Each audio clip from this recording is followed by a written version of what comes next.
안녕하세요. 상상빌더입니다. 본 녹음은 타입캐스트를 이용하였습니다. 455번째 독서 요약입니다. 책 정보. 제목 맹모입시 삼천지교 2021년.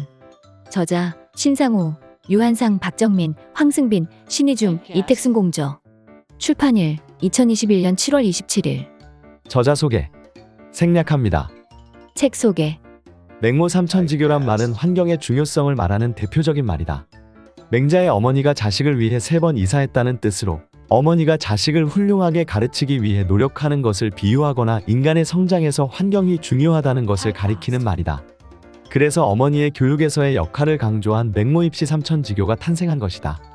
21세기를 살아가는 현대인들에게 무언가 새로운 가르침을 갖게 하고 또 한편으로는 부모들의 교육의 중요성과 또한 엄마의 역할을 다시금 느끼게 하는 말이 아닐 수 없다. 맹모입시 삼천지교는 급변하는 입시 체계의 변화와 새로운 시대에 부응하는 인재의 양성을 위해 하루하루를 치열하게 살아가고 있을 멋쟁이 엄마들에게 도움이 될 것이다. 출판사 리뷰. 맹모 삼천지교란 말은 환경의 중요성을 말하는 대표적인 말이다.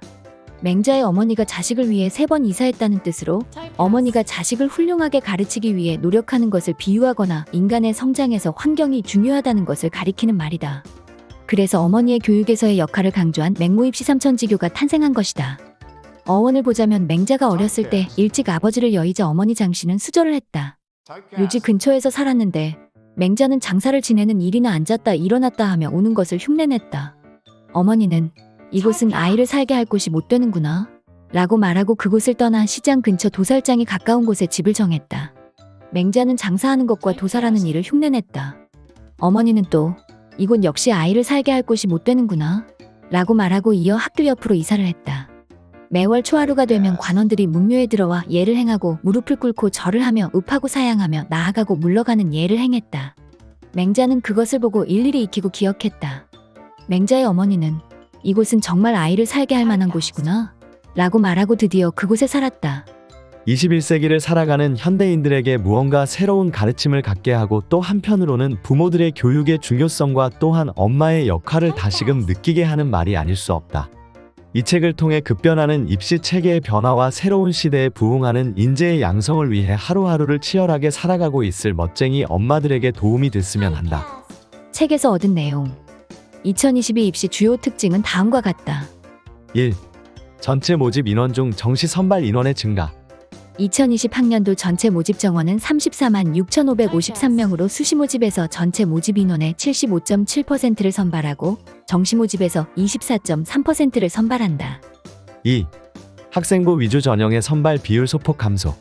학생부 위주 전형의 선발 비율이 전년도 대비 1.3% 감소하여 전체 모집 인원은 66%인 22만 8,557명을 선발한다.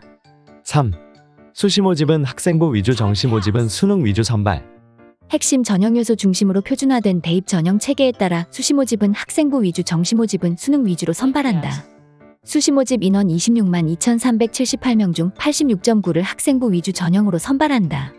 정시 모집 인원 8만 4,175명 중 90.3%를 수능 위주 전형으로 선발한다. 4. 논술 전형 신설학교 3개 증가, 모집 인원은 감소.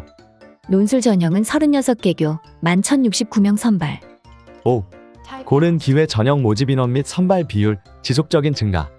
고른 기회 전형으로 선발하는 인원은 5,940명 증가하여 5만 3,546명이고 고른 기회 전형은 국가보훈 대상자, 농어촌 학생, 기초생활수급자, 차상위 계층, 한부모 가족 지원 대상자, 특성화고교 졸업자, 특성화고 등을 졸업한 재직자, 장애인 등 대상자, 서해오도 학생, 만학도, 성인학습자, 지역인재 등. 6. 지역인재 전형 모집 인원 및 선발 비율 지속 증가. 2022년 지역인재는 92개교, 2만 793명으로 총 모집 인원 대비 6%이다. 학생부 종합 전형의 역사와 변화. 학생부 종합 전형을 비롯한 수시가 대입제도의 중심으로 자리를 잡고 시간이 꽤 흘렀다. 수시 중심의 입시와 학생부 종합 전형을 직접 경험한 학생과 학부모는 학생부 종합 전형에 대해 꽤 익숙하겠지만 직접적인 경험이 없고 이전 시대의 입시를 겪은 학부모는 학생부 종합 전형과 이전 세대의 입시의 차이에 관해 생소할 것이다. 학생부 종합 전형은 입학사정관제에 뿌리를 두고 있는데 더 거슬러 올라가자면 서울대학교는 상당히 오래전부터 학교 생활기록부에 기반한 학생 선발을 목표로 준비를 해왔다. 2010년에 입학관리본부를 설치했고 이미 종합적인 평가를 통해 학생을 선발하고 있던 UC 대학의 입학사정관을 초청하며 체계적인 선발 방식에 관해 연구했다. UC 대학은 우리나라의 교과 성적이라 할 수 있는 고교 평균 성적인 GPA는 물론이고 과목 수, 과목 내용을 평가함으로써 고교 성적을 좀 더 폭넓게 고려하고 있었다. 학업 성적이 최근 현저하게 향상되었으면 긍정적으로 평가함으로써 학업 능력의 발달 추이도 고려했다. 또한 학생의 학문적인 흥미와 발달 정도를 가늠할 수 있도록 학업 프로젝트의 내용과 성과를 고려하고 있었다. 학생부 종합전형은 종합적이고 누적적인 학생의 학업 내용에 대한 기록을 바탕으로 하는 UC 대학의 선발 방식에 뿌리를 두고 있다고 할 수 있다. 학생부 종합 전형은 입학사정관제로 2008년에 500명가량의 소수 인원을 선발하면서 시작했으나 점차 더 많은 인원을 선발하면서 대입제도의 중심적인 전형 중 하나로 자리를 잡았다. 학생부 종합 전형 이전의 고교 교육 현장의 모습과 대입 전형을 살펴본다면 학생부 종합 전형의 취지를 충분히 이해할 수 있다. 이전 대입을 겪은 세대라면 수능 중심 입시 제도 아래의 고교 현장의 모습을 떠올릴 수 있을 것이다. 최종적인 결과라 할 수 있는 수능 점수가 가장 중요한 기준이었고 점수를 바탕으로 줄을 세우는 방식으로 선발했다. 수능 점수가 학생의 학업 능력을 보여줄 수 있는 거의 유일한 최종적이고 결과적인 지표로서 기능했고 학업 과정은 고려사항이 되지 않았다. 학생이 어떤 과목을 수강했고 그 과정에서 어떠한 내용을 배웠고 그 결과로서 어떠한 방향으로 흥미를 느끼고 공부했고 고교 3년간 어떤 발전을 이루었는지는 고려하지 못했다. 학교도 높은 수능 점수와 대입이라는 최종적 결과를 위한 공간이었기 때문에 교육과정에 근거한 학습에 충실하기보다 수능에서 우수한 성적을 거두기 위한 학습과 문제풀이에만 열중했다. 교우들과 다양한 학업 활동을 함께하고 교류하고 인성과 리더십을 발달시킬 수 있는 과정으로서의 교육은 뒤로 한 채 오로지 최종적인 결과만을 위한 수단으로서의 학교 공간만이 강조되었다. 따라서 학생부 종합전형은 학업의 최종적인 결과뿐 아니라 학업의 과정도 충분히 고려할 수 있도록 나아가 학교 생활을 충실하게 한 학생이 대학에 진학할 수 있도록 도입한 대입전형이라 할 수 있다. 학생부 종합전형은 4가지 평가 요소를 기준으로 학생의 역량을 평가하고 학교생활 기록부의 3년간의 연속적이고 누적된 기록을 바탕으로 평가한다. 4가지 평가 요소는 학업 역량, 전공 적합성, 인성 발전 가능성이다. 학교생활 기록부를 바탕으로 지원 학생이 대학에서 수학할 수 있는 충분한 학업 역량을 발달시켜 왔는지, 지원 학과에 대한 전공에 관심을 두고 탐구하고 준비했는지, 학교 생활을 통해 협업과 나눔과 배려와 같은 바른 인성의 특성을 함양해 왔는지, 대학에 진학한 이후 성장할 수 있는 잠재력의 가능성을 보여주었는지 모두 평가한다는 것이다. 학교 생활을 충실히 한 학생이라면 학교 생활 기록부에서 위에 4가지 평가 요소를 바탕으로 판단할 수 있는 기록이 있을 것이다. 즉 간단히 말하자면 학교 생활을 성실하게 한 학생을 학교 생활이 담겨있는 학교 생활 기록부라는 문서를 바탕으로 선발하는 전형이다. 학생부 종합 전형은 생활 기록부를 바탕으로 종합적이고 정성적인 평가를 한다. 학교 생활 기록부 내에 4가지 평가 요소에 대한 고정적인 항목이 있는 것이 아니다. 예를 들어 학교 생활 기록부에서 학업 역량에 대한 평가를 생활 기록부의 교과 성적에서만 찾을 수 있는 것은 아니다. 세부 능력 및 특기사항, 수상 경력, 창의적 체험활동 상황 등에서 학업 역량에 대한 근거를 찾을 수 있다.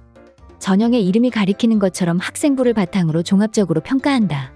또한 교과 성적처럼 수치로 나타낼 수 있는 항목에 대해서도 정성적인 평가를 통해 학생의 학습 과정을 좀 더 심층적이고 포괄적으로 고려한다.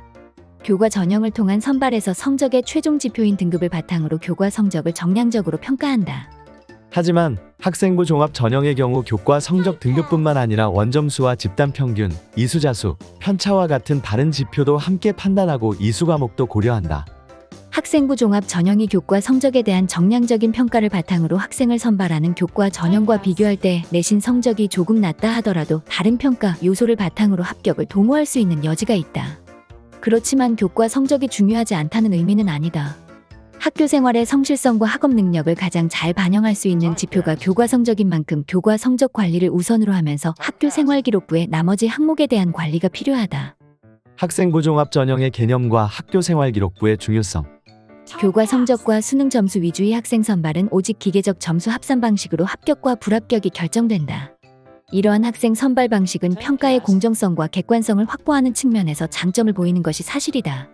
하지만 교과 성적과 수능 점수만이 학생들이 가진 다양한 잠재 능력, 소질, 인성, 발전 가능성, 전공 적합성 등의 요소들을 보여줄 수 있는가를 생각해보면 많은 고민이 든다.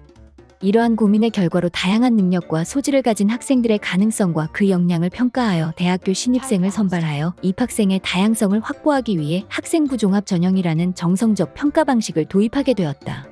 학생부 종합전형은 단순히 점수로 보이는 교과 성적만을 학생 선발의 기준으로 삼지 않고 학생의 학교 생활 전반을 아우르는 학교 생활 기록부, 자신을 직접적으로 이야기할 수 있는 자기소개서 등을 통해 수치화된 학업 성취도뿐만이 아니라 학업 태도, 도전 정신, 학업에 대한 열정과 발전 가능성, 공동체 생활을 위한 인성 등을 종합적으로 평가하는 방식이다. 학생부 종합 전형은 단계별 전형으로 선발하는 경우가 많다. 서류 평가로 1단계에서 일정 배수의 인원을 선발하고 2단계에서 면접을 실시해 1단계 성적과 합산하여 선발하는 단계별 전형이 일반적이다. 그러나 일부 대학의 경우 면접 없이 서류 100% 또는 일괄 합산 방법을 취하기도 한다. 2단계 면접에서는 주로 서류 내용의 진위를 확인하고 전공에 대한 소양, 인성 및 가치관 등을 평가하는 이른바 서류 확인 면접을 실시한다. 하지만 고려대, 서울대, 연세대 등 일부 대학에서는 서류 확인 면접 외에 제시문 기반 면접을 실시하는 경우도 존재한다. 이상으로 독서 요약을 마치겠습니다. 감사합니다.